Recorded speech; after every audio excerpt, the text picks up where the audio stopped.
We can begin now.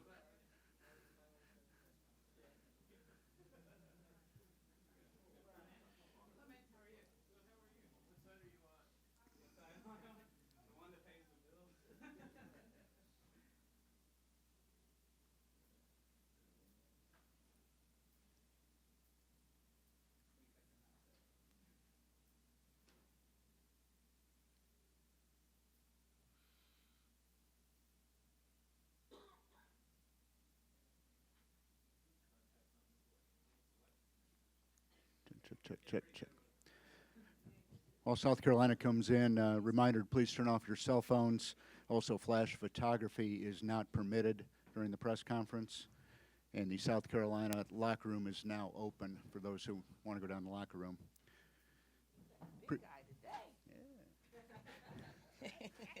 Appreciate everybody coming. First up today is the South Carolina Gamecocks. Gamecocks 27-4 overall. They're 14-2 in the SEC this year. SEC regular season champions, also the SEC tournament champions, #1 seed in the Stockton Regional. Joining us today, head coach Dawn Staley, student athletes Asia Wilson and Kayla Davis. Their SID is Diana Koval. We will use the traditional NCAA tournament format for the press conference. Opening statement from Coach Staley. We'll open it up for questions for the student athletes, dismiss them, and then take questions for Coach Staley. So, Coach, please make an opening statement. Just want to congratulate all the teams and welcome them to Columbia, South Carolina, and hope they have a tremendous time here in Columbia, except when they play us. Open it up for questions for the student athletes. Please raise your hand. We'll get a microphone to you. Josh in front.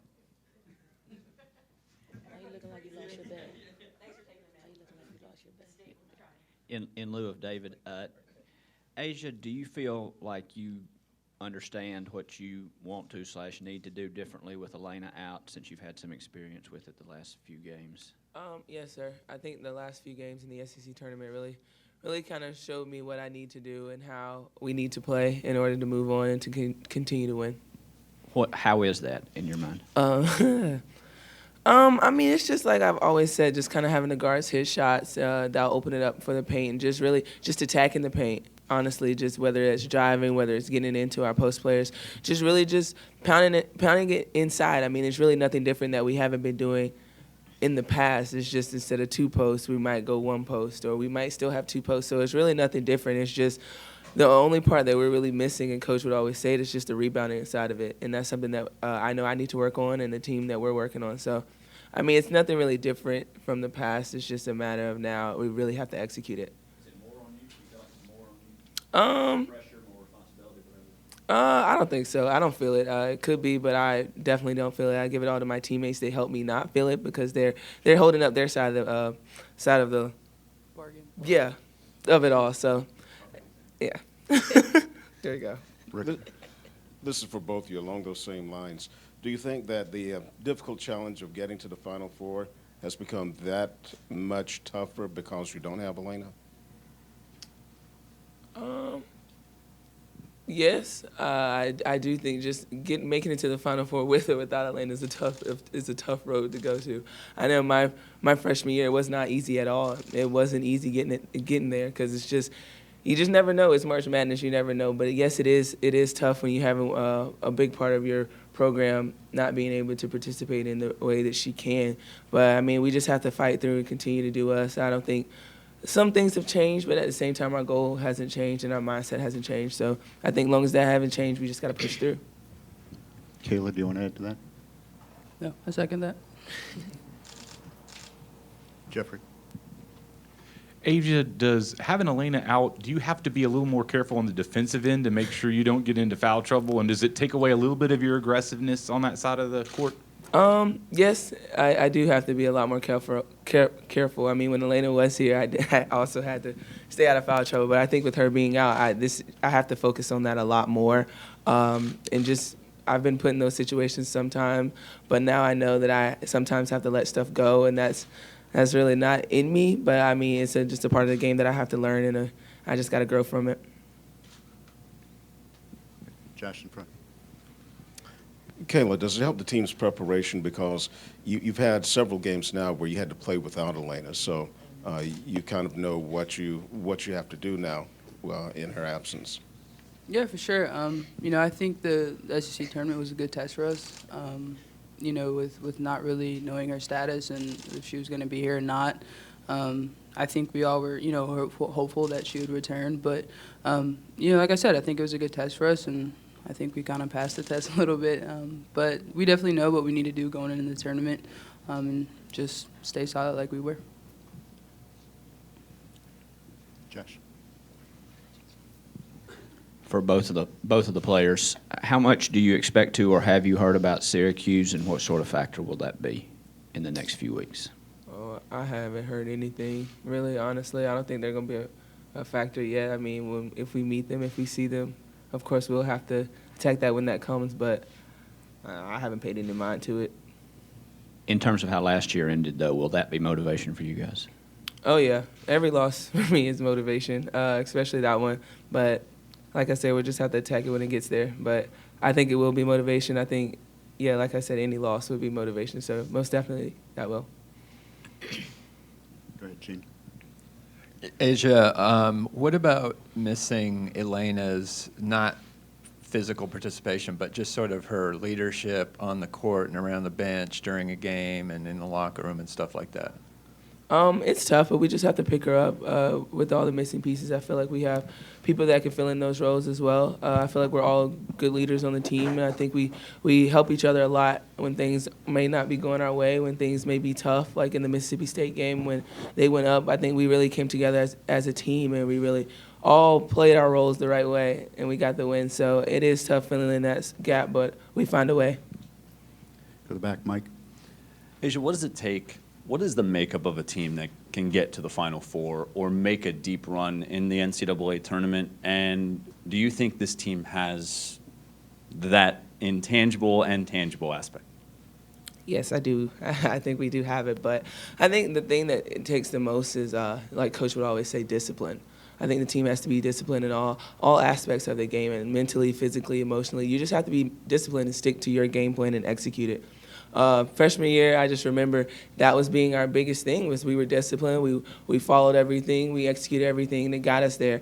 Of course, we came up short, and we hate that, but just the feeling and just being there, it's a good feeling. So I think with discipline and sacrifice and just love for the game and something that we all have, and just heart, just playing with heart, I think it'll get us very far, and I think we have those things, and we're starting to have them. I don't know if are we disciplined, Coach?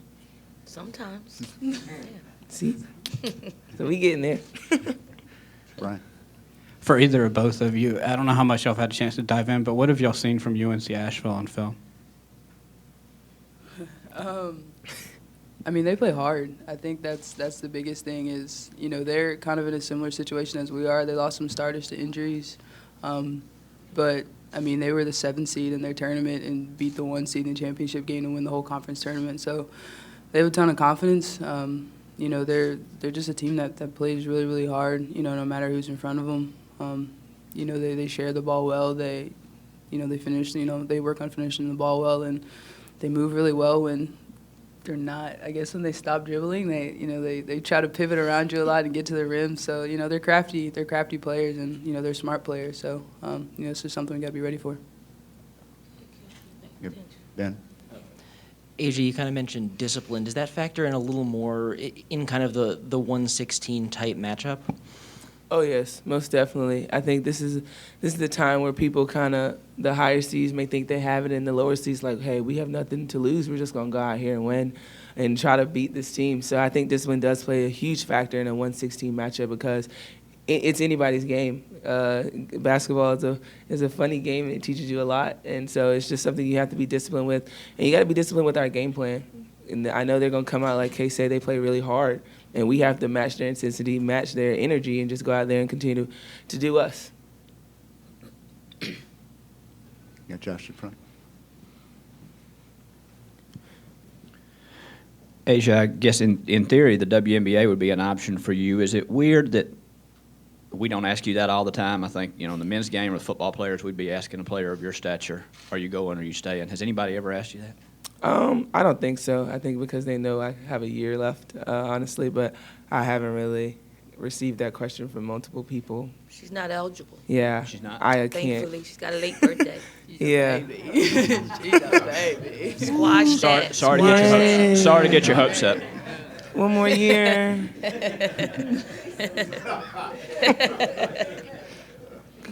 Any other questions for the student athletes? No more questions? Go ahead and go. Escape that one. Right. See y'all next year.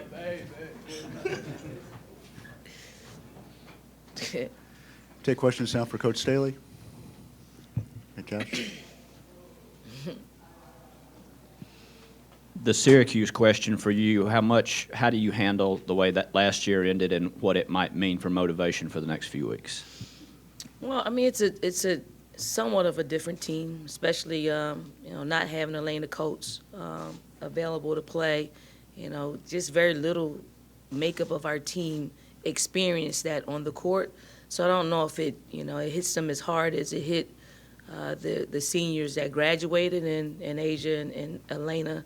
But this is a new team, with a new outlook, and we want to experience better memories and things that we are in control of. We are in control of our own destiny, and sometimes you do have to look back on some of the stumbling blocks that took place, just to ward off any doubt creeping in, or makes us pay close attention to details. And this team has been very detail oriented, especially not having the services of Elena Coates. So in a lot of ways, it's good for us because we have their attention and they know what we need to do because of the void left by Elena. Do you refer back specifically to that game? I don't. You don't mention that game. I don't. I mean, we have 4 losses that we can, draw on that our team has experienced throughout this particular season. Let's go to the back of the room. Coach, just kind of dovetailing off of that with Elena out, how different does it make your team more so in a positive way? Because it gives opportunities for guards, to make more plays, maybe a little more spacing for them as well. I mean, we're different. Obviously, we could play a little more freer as far as space people out a little bit. Create a little more driving lanes. Not having the 2 bigs in there, clogging up the paint. Where we, probably suffer a little bit more is from a rebounding standpoint and defensively. Lay did a great job at housing the paint and protecting the paint for us. But we can also fly around out there. We can press a little bit more. We can switch a little bit more because we're smaller, and I think it just makes us a little more versatile on both sides of the ball. Jeffrey. Dawn, you hang around coaches enough, you learn they really don't like distractions. And it seems like you've had several of them in the couple of weeks between the SEC tournament and now. You being named USA coach, Elena's injury, and the whole Stockton, California regional thing that's become very public. Are you worried at all that there have been a lot of distractions and how your team may react to what's these 2 weeks between games? No, I think as anything that you do in sports or whatever profession, you have to compartmentalize your life, and you have to give certain things energy when it deserves energy, and then when it doesn't, you put the energy what's on your plate. Everything else is secondary to what we're doing today. That's with our players as well as with our coaching staff. So our concentration is now on the NCAA tournament and UNC Asheville, and making sure that we are staying in character and approaching things as we approach the 31 games that we've played. Stay in the back. Coach, can you speak to, I guess, the sense of urgency this team has now? I mean, you guys have been in this position before, but again, this is a new team. Talk about just the sense of urgency this team has, knowing that it's win or go home now. I think what's taking place is you have players who really are enjoying this journey, like a Kayla Davis and Alicia Gray, who they've Alicia's made, long runs into the tournament. Kayla's experiencing it, I think for the second time. So I think, with them, they sat out all season long last year, and they're just chomping at the bit to play, and then we're tapping into that energy of, wanting to continue to play. And, I think they've done a tremendous job at impacting our game on both sides of the ball. But our entire team, they're focused in and ready to make a long run. And making a long run, you have to stay in the moment and make sure that you're not overlooking anyone. And this team has never done that. They've always been an in-the-moment type of team, and we look forward to the challenges of the tournament. Let's go to Rick and then Mike. Don, what's the biggest void created by Elena's absence? Is it, the fact that you're going to be missing that double-double, or her NCAA tournament experience this weekend? Well, you can't just point to one thing because she's meant so much to us. But if I had to just take one tangible thing, it's probably the rebounding. She is, an incredible rebounder, in and out of her area. And we, if you looked at the stats from the SEC tournament, we got out rebounded, 2 out of the 3 games. And it took every bit of, the fourth quarter to even, win by 1 against the rebounding battle by 1 against Mississippi State. So that has been our concentration over the, past couple of days, to making sure that, we're not giving opponents extra possessions. Let's go to Mike in the back, and then Gene. Don, you hear the rhetoric all the time that, teams, especially coaches who have had a lot of NCAA tournament experience, that helps their team, to make these long tournament runs. Do you agree with that? And how much does your maybe playing and coaching experience help this team this year?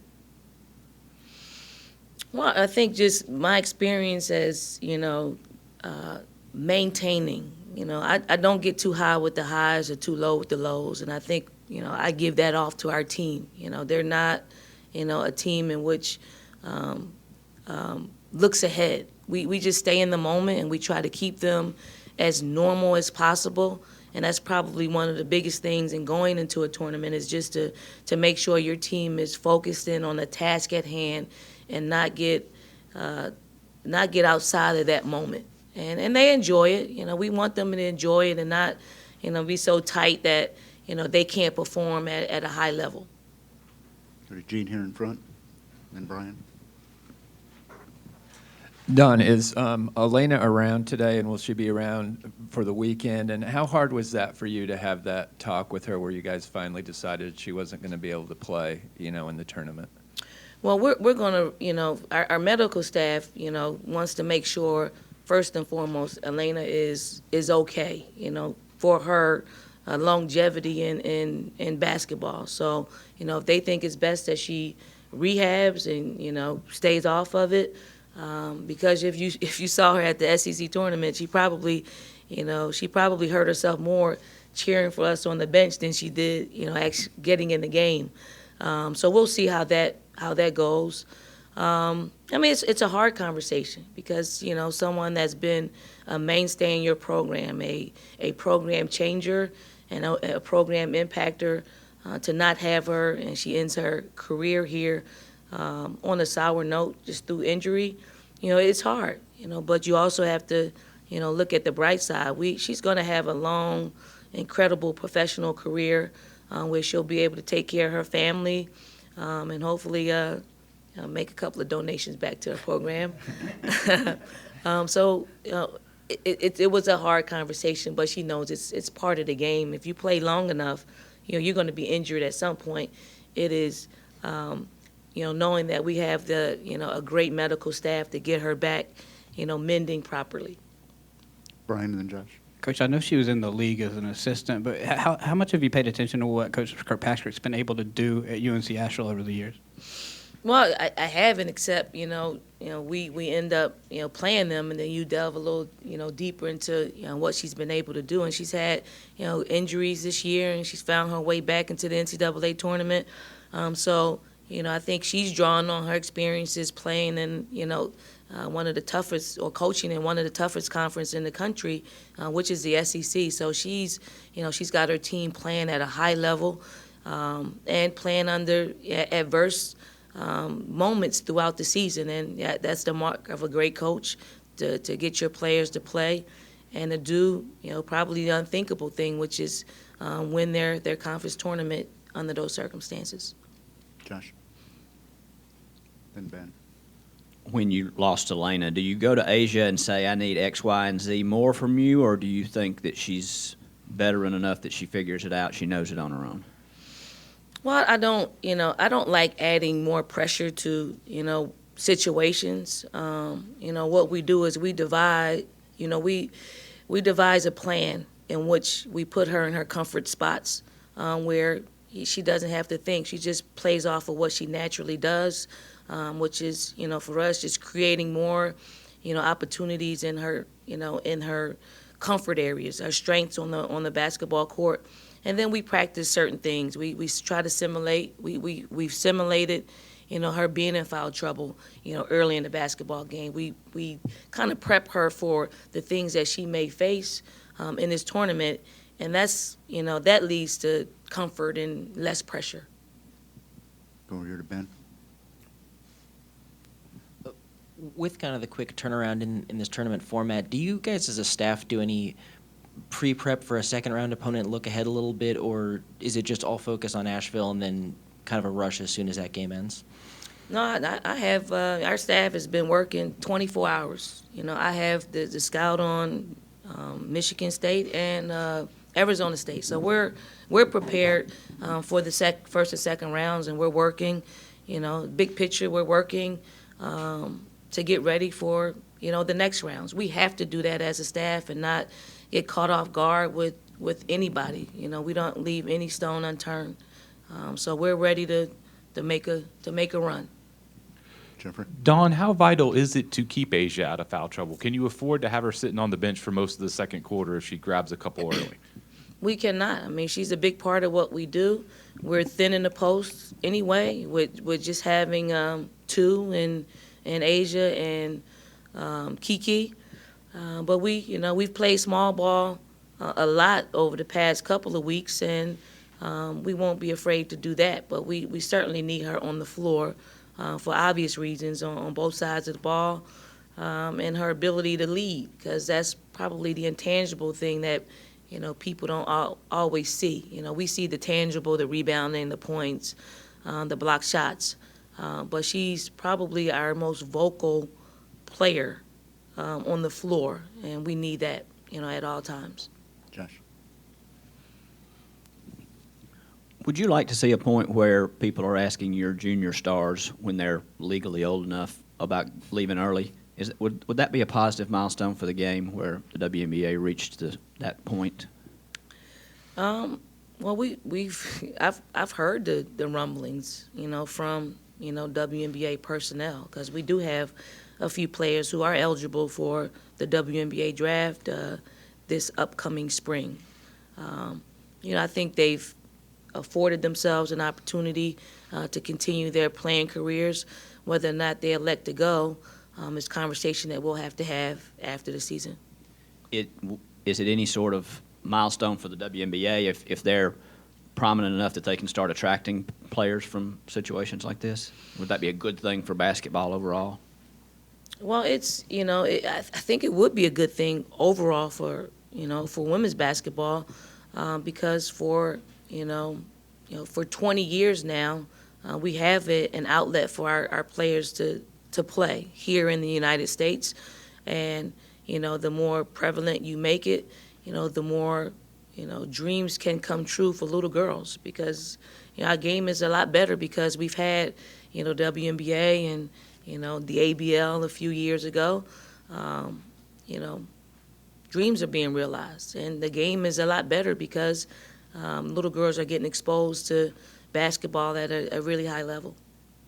Gene. Don, women have made some cool breakthroughs in the NBA, assistant coach and, refs and stuff. Do you think there'll be a time when there's a woman head coach in the NBA or major college men's basketball? I think so. I think so. I think because, Becky Hammond is breaking down some barriers. And I think you can see that our game has, incredible coaches in it. I think it's just opportunity. When given the opportunity, you rise to the occasion. And just because, there's a gender involved doesn't mean that it detracts from, what you have cerebrally. We got some great coaching minds that's in our game. And, given the opportunity, I think we'll excel. So the obvious question, at some point way down the line or whenever, would you ever want to do that? Way down the line, maybe. Maybe. I want to be the best in my profession. And if that's crossing gender lines and going to the NBA, why not? Why not? I'm here to grow. I want to grow. I want to continue to learn. And in order for you to do that, you're going to have to cross over at some point. But, my focus right now is making a long run in this tournament and sending our big girl off the right way.